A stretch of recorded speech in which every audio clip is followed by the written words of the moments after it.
Not in the short term, but I mean, look, this is something that we've discussed in the tourism leadership group in the department, which is a group that encompasses all elements of the tourism sector: visitor attractions, hoteliers, restaurateurs, transport companies, etc.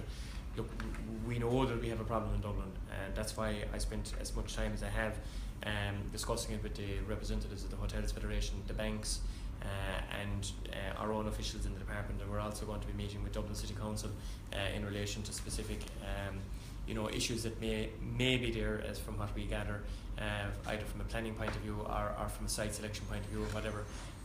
And look, we're confident at the moment, based on a report that was done by Fitzpatrick's for Falch Ireland, that the pipeline for Dublin is very strong. And I suppose the proof of that is that the forecast that they made for 2016, most of that came to pass. So the forecasts that they have for 17, 18 and 19 are still very strong, but there's no doubt about it. Dublin is going to become a constraint, and it's how we look at doing things differently. And one of the conversations is in relation to, for instance, coach tours coming into the country. Can we look at air access into different airports from the start?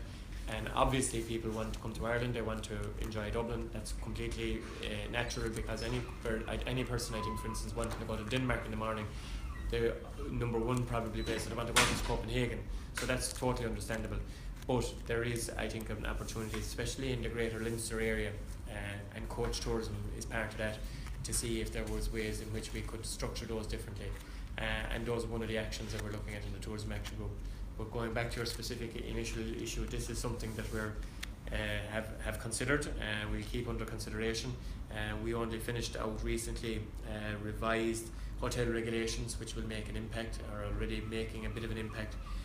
But ultimately what we need is Airbnb, and all of the other aspects are, the volume is quite small. What we need is hotel numbers in the hundreds and thousands, and they can't be magicked up overnight. We know that.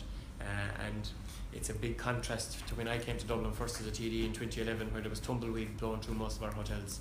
Now they're all full, but it creates its own problem, and it's an issue that I meet regularly with the Irish Hotels Federation in relation to competitiveness.